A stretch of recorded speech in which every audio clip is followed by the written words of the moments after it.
Hola a todos y bienvenidos a un nuevo vídeo. En este caso vamos a dejar un poquito de lado lo que viene siendo la carrera de los jugadores profesionales y vamos a hablar de estadísticas, algo que también me gusta mucho y que hemos tratado otras veces en el canal. En este caso vamos a hablar de los campeones, bueno ya estoy viendo en el título, pero os lo digo igual, los campeones que más han dominado cada meta, cada año. Obviamente los metas varían mucho. Al principio y al final del split puede haber metas muy diversos, se va cambiando durante el año, por lo cual no hay un solo meta dominante durante el año. Aún así, lo que veremos serán los campeones que más destacaron y más dominaron durante cada año. Da igual el meta, da igual que uno dominase en junio y otro en diciembre, si ambos destacaron lo suficiente para ser campeones súper rotos, hablaremos de ellos. Y bueno, yo os traigo el mejor contenido posible y vosotros me dais un like o una suscripción si os gusta. ¿Os parece bien? Además, no voy a hablar solo de competitivo, también voy a hablar un poquito de solo queue. Mucho menos, la verdad, porque la verdad que los campeones que más dominan normalmente en solo queue, sobre todo en tiers altos, siguen dominando también en competitivo, pero vamos a hablar eso, de competitivo y un poquito de rankeds normales que cualquiera podría jugar. Vamos a empezar por la temporada 1, donde destaca sobre todo Rumble. Rumble o Rumble, como queráis llamarle, que es el top laner. En aquel caso también se jugaba en medio y ahora también se puede jugar en medio, incluso más tarde se jugó en jungla, pero en la Season 1 era o top o medio.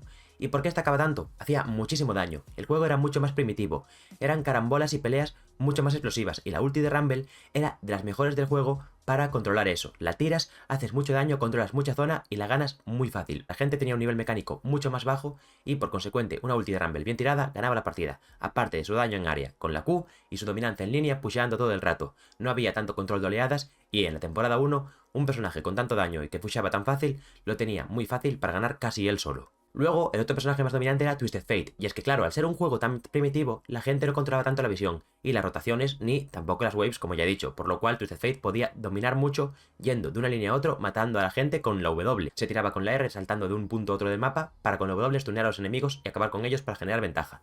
Por lo cual, cualquier persona que pudiese ser un especialista de Twisted Fate, podría hacer que su equipo ganase muy fácil simplemente moviéndose por el mapa.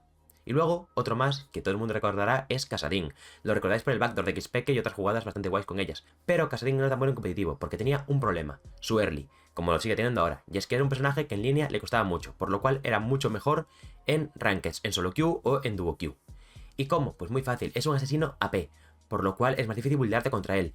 Tiene un burst muy potente y mucha movilidad con la ulti. Además que en aquel momento estaba completamente roto por sus números y cómo funcionaban sus habilidades. Así que Kassadin era un mid laner muy competente cuando llegaba a nivel 11 y sobre todo a nivel 16. Cosa que en solo queue era mucho más fácil alargar las partidas. Saltando a temporada 2 podemos hablar de dos personajes a la vez, Jayce o Hayze y Orianna, ya que ambos se jugaban en medio y eran muy dominantes de formas distintas. Jayce por su pokeo y todo su daño tan alto hacía all-ins y controlaba muy fácil la línea. Te saltaba con la Q a melee, te ganaba cualquier trade y te dejaba tiritando para poder controlar la línea, pushear y hacer lo que quisiese. Sobre todo en la temporada 2 que empezaba a tener más presencia el jungla y cogiendo esa prioridad podía moverse con el jungla para sacar ventajas. Y está luego la otra parte, Orianna, que era un personaje que hacía todo lo contrario. Te aguantaba la línea, farmeaba, se iba para atrás, era bastante buena contra Jayce porque simplemente farmeaba y se iba y no podía pelear y Jayce no tenía esa amenaza de presión tan grande como con otros mid laners. Y lo más importante que tenía Orianna es esa ultimate y todo el daño que hace su ultimate y su W para ganar las peleas. En un juego tan arcaico que no tomaba tanto en cuenta el posicionamiento en teamfights, por lo cual Orianna tiraba ultis muy buenas con mucha más facilidad que ahora. Y nos vamos a la botlane, donde también estaban en la Season 2 Alistar y Ezreal, por dos razones muy distintas. Alistar era de los mejores tanques del juego. Se jugaba también mucho Maokai y otros personajes, pero Alistar era de los mejores. Era un support con muy poco dinero y con una ulti tan buena que le hacía recibir tan poco daño, era de los mejores tanques del juego con muy poco dinero invertido, ya que al fin y al cabo dependía de una habilidad, no de comprar ítems. Y entonces se piqueaba mucho. No te iba a ganar solo la partida, pero era tener siempre un tanque de gratis, y si podías piquearlo, lo piqueabas. Y luego está Ezreal, que era de los ADCs más seguros. Su Q no tenía ningún tipo de sentido, pegaba muchísimo y hacía muchísimo daño, aparte de que claro, con la E, pudiendo moverse y todo, era un AD carry muy safe que pegaba mucho, y en ese momento era de los más dominantes del meta. Saltando a la temporada 3, hubo un cambio de meta increíble, lo que hizo que los asesinos estuvieran muy en auge, sobre todo Zed. De esta season es de donde viene el Faker contra Ryu, los dos con Zed en un quinto mapa del LCK, donde vemos la dominancia de Zed, el daño que hace y las posibilidades que da el campeón. La cosa es que Zed estaba completamente roto, porque los asesinos eran lo más fuerte y Zed era el mejor asesino. Simplemente deleteaba a cualquiera, tenía muy pocos cooldowns, podía hacer mucho daño incluso sin gastar la ulti y era bastante safe porque con un combo de tirar la W para adelante y hacer daño con la Q y la E ya dejaba al mid laner rival fuera de línea. Luego tenemos a Zyra, que era el mejor support de la botlane y casi siempre estaba baneado. ¿Por qué? Porque sus plantas tenían mucho daño, daban mucho control sobre la línea, ya que podéis colocarlas para hacer que no te puedan pegar, para hacer trades favorables, para controlar la wave y demás. En este meta que ya empezaba un poco más a importar pushear para tener el aprío de los dragones y demás, era muy importante tener un support que ganase la línea tan fácil como Zyra. Y Zyra ganaba solo la línea dejando que la de carry hiciese lo que quisiese. Pero no nos olvidemos del jungla, donde estaba Elise. En un meta de asesinos, obviamente, Elise buscaba mucho ganar ventajas por otros lados, divear y pushear. Y con Zyra, que controlaba tan fácil la botlane, Elise era un jungla muy bueno, ya que pusheabas gracias a Zyra, que tenía todo el prio, ibas, diveabas, te llevabas ventaja, tenías un CT en medio o en contra, y así ya podías jugar para machear a los asesinos, teniendo la botlane por delante.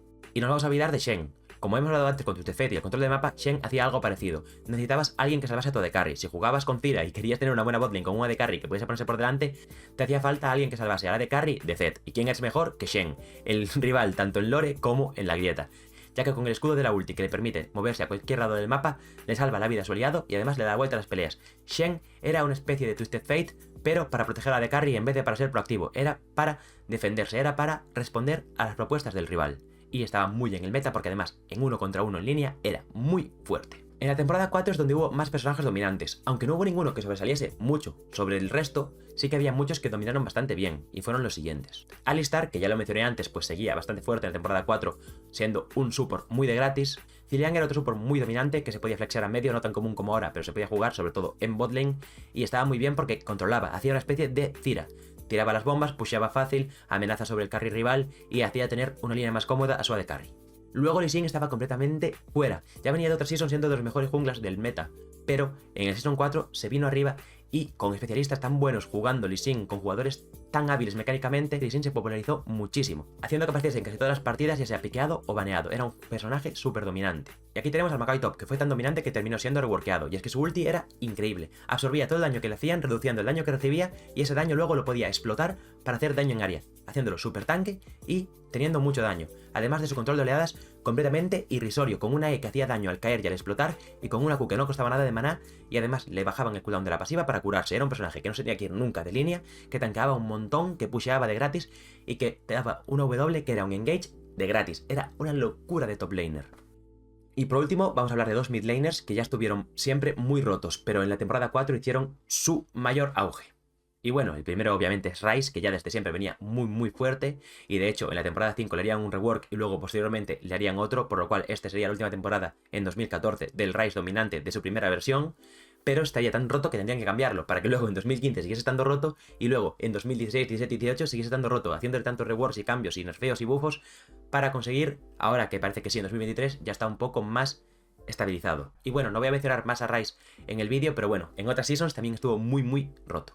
Y otro, Azir, que salió en este año y posteriormente en años siguientes seguiría siendo muy roto, sobre todo recordemos el meta coreano de Azir contra Corki todo el rato. A escalar, ninguno pierde matchup, los dos farmean y veremos quién gana la partida en teamfights. Pues aquí salió Azir en 2014 y desde ahí ya se instauró en el meta. ¿Por qué? Muy fácil, mucho rango, mucho daño, sobre todo, lo más importante, el daño DPS, lo normal en los APs es que sea burst, entonces tiras todo tu daño en tanque y no lo matas, pero en este meta tan de tanques, un AP DPS hace que se tengan que buildear tanto MR para el medio como armadura para el AD Carry, haciendo que sea más difícil que los tanques rivales aguanten y haciendo que si eres muy buen jugador, además con toda la movilidad que tiene Azir y la ulti que le bloquea mucho a los enemigos o puede hacer jugadas para empezar las peleas, lo hacía un personaje muy versátil y muy dominante en las manos adecuadas. Yendo ahora a la Season 5, hablamos de los colosos, donde son Gunplank, Darius y Mordekaiser.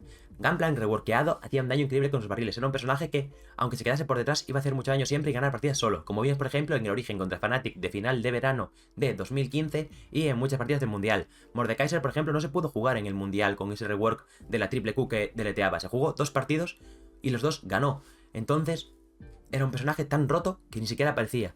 Y además, eso, tenía una pasiva que ahora tiene Nila de conseguir más experiencia si estaba en botlane, por lo cual se podía jugar en botlane. Y era un personaje muy extraño porque aguantaba muy bien en la botlane, aparte de hacer muchísimo daño. Y el último era Darius, el tercero de los 4 colosos que salieron, ya que Garen no entró en el meta, que estaba muy bien en la top lane. 1 contra 1 era un personaje totalmente destructivo y en teamfight se conseguía cargar la pasiva, iba a destrozar a cualquier persona. Pero es que no solo había esos 3 personajes que dominaban el meta. Y aquí teníamos a Kalista, que en 2015 fue de los AD Carries más importantes del meta, llegando a recibir un nerf sin igual hasta el momento en League of Legends. Después del Mundial de League of Legends de 2015, Kalista recibió el nerfeo de que todo el AD que se compraba no sería efectivo. Es decir, sus ataques básicos no harían todo el daño que tenía buildeado. Me explico. Kalista solo hacía un 90% del daño buildeado. Quiere decir que si tenía 100 de AD comprado, sus básicos solo pegarían 90. Y fue la primera vez que se nerfeó a un personaje de esta forma, haciendo que su oro no fuera tan efectivo. Y luego, como support, tuvimos a Tankkench, con su ulti permitiendo derrotar en el mapa, y lo más importante, una W que cada 15 segundos le permitía meter en zonias a su AD Carry, comiéndoselo y llevándoselo a donde quisiese. Era una locura Tankkench que podía salvar a cualquiera habilitando a personajes muy inmóviles como Varus y demás en la botlane. En la temporada 6 solo tenemos dos personajes dominantes, y es que ya se empezó a igualar un poco entre los personajes fuertes y los no tan fuertes, y no era tan fácil ver un personaje tan dominante, solo si salía algo completamente irrisorio y desbalanceado como veremos en el futuro.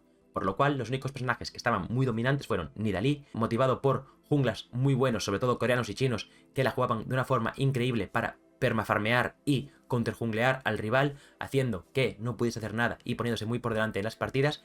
Y el otro era Syndra, que era un personaje muy dominante en medio, con mucha kill pressure todo el rato, pudiendo amenazar al rival a partir de nivel 6 con matarlo, y que farmeaba muy cómodamente, siendo un personaje también muy difícil de gankear por su kit de habilidades.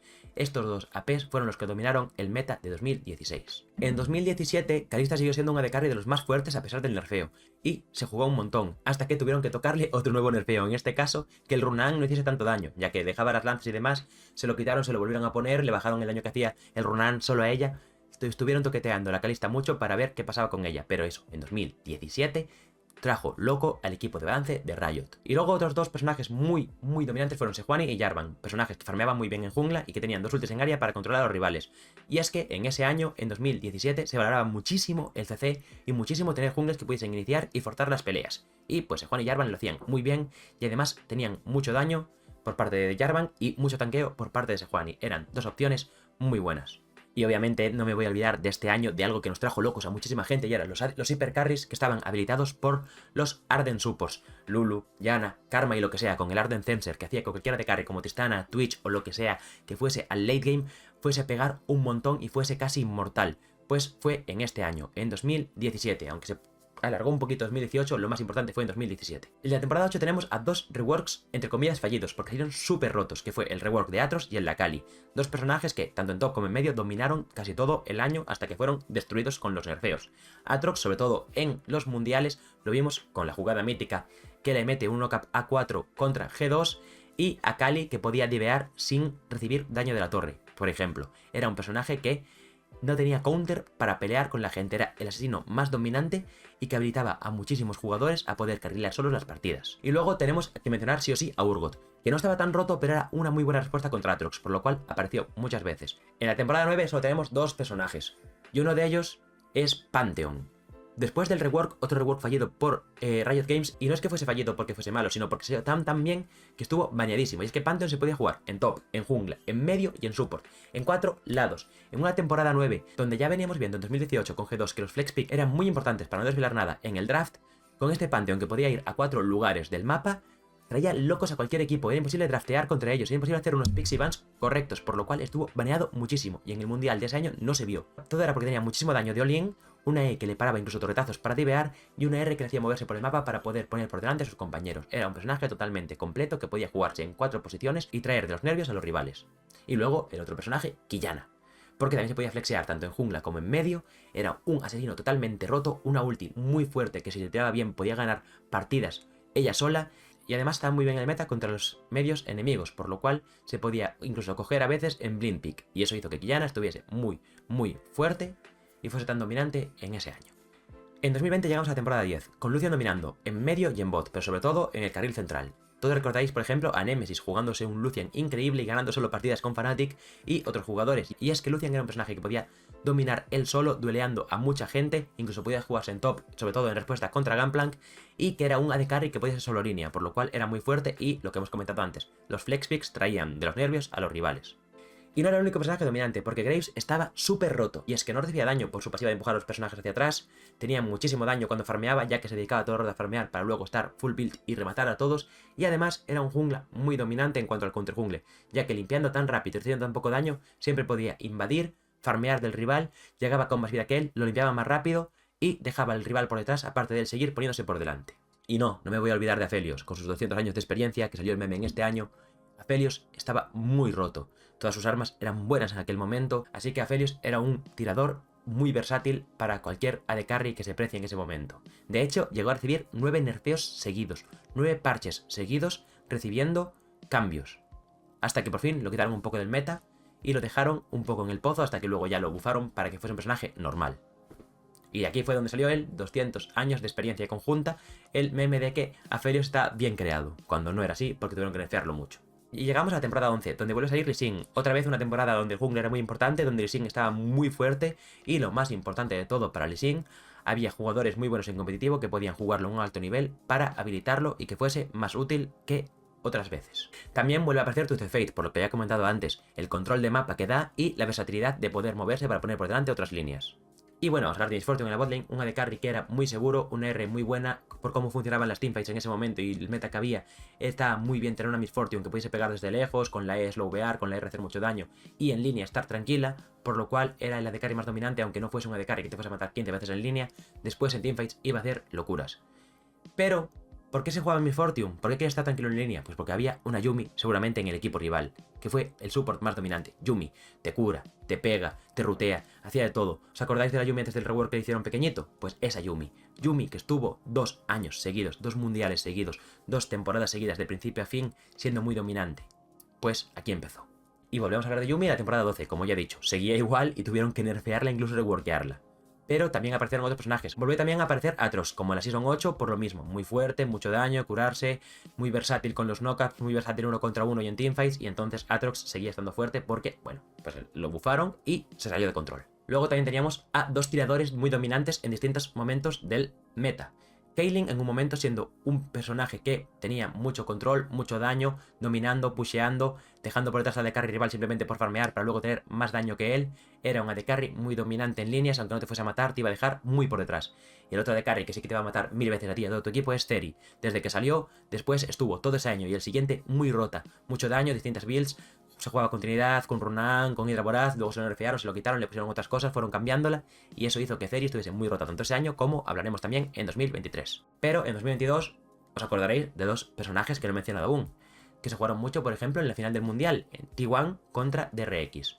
Y diréis, ¿quién? Obviamente, sí, Sylas y Azir, los 2 midlaners más poderosos. Un skill matchup, los 2 eran fuertes y ganaba el que mejor jugase ese matchup. Sylas, que era un personaje que aparecía muchas veces, pero en 2012 fue una locura.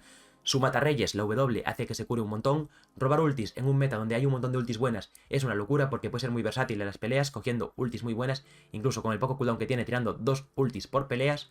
Y su engage con la E le permite hacer escaramuzas muy buenas con los junglas en un meta donde la dupla de medio y jungla necesitan dominar siempre. Mientras que Azir, ya lo comentamos antes, su rango, su daño, su versatilidad, su movilidad, su posibilidad de parar engage o de crearlos él mismo, hace que sea un personaje muy bueno y sobre todo contra Sylas para poder parar esa locura de sangrado que hace Sylas queriendo pelear todo el rato en medio.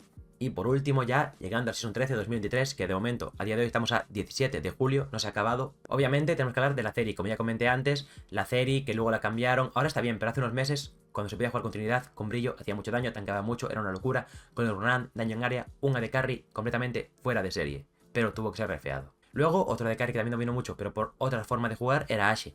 Su capacidad de engage con la ulti, su capacidad de visión con la E y sobre todo su dominancia en línea con la W se podía jugar tanto de support como AD carry, ya que con su slow hacía que los rivales no pudiesen jugar nada cómodos y era muy bueno para iniciar tradeos o para cortar los tradeos del rival. Un AD carry que jugaba la línea y te obliga a jugarla como él quiere sí o sí. Luego en medio hablamos de Annie y Neeko, que los dos son básicamente lo mismo, un engage muy fuerte y medios muy seguros. Ambos farmean muy bien, están muy tranquilos y en nivel 6 te pueden hacer un engage muy fuerte. El de Annie un poco más predecible y el de Neeko que cuando desaparece te obliga a estar muy atento a los minions, a los monstruos de la jungla y demás. Después sobre todo el reward de Neeko haciendo que se transforme en cualquier cosa. Y llegamos ya al último momento hablando de Milio, LeBlanc y K'Sante. Milio, el support que habilita a muchos AD carries, los cura, les buffa además, hace que se puedan jugar líneas muy buenas, para muy fácil el engage y es en general un support muy completo. Luego la LeBlanc hablamos de obviamente de esos 2 parches de LeBlanc de static, de pegarte un básico, pushear la wave y dejarte a mitad de vida. Me hago un liche, te meto una W con el básico y el static y te destrozo. Hablo de esa LeBlanc, que ha sido un personaje muy dominante en muy poco tiempo, pero muy importante para el meta. Y obviamente hablamos de K'Sante, un personaje que empezó poco a poco, que parecía que no era para tanto, pero se fue descubriendo que tanquea muchísimo, obviamente, y que pega un montón para ser tanque, por lo cual es un pick en top que 1 para 1 es muy bueno, luego en teamfights es genial aún, y además es que pega mucho de la tirada de carry y luego se queda tanqueándose al equipo rival, por lo cual es tan flexible, tan versátil y tan útil que todo el mundo lo necesita jugar y saber jugarlo. Bueno, hasta aquí el vídeo de los personajes más dominantes del meta. Si me he saltado alguno, si me he olvidado alguno, si hay algo que creáis que está equivocado, me lo podéis decir en los comentarios y debatimos, hablamos, aportamos y aprendemos todos. Y nada, nos vemos en la próxima. Un saludo, recordad suscribiros, dejad un like y chao, chao.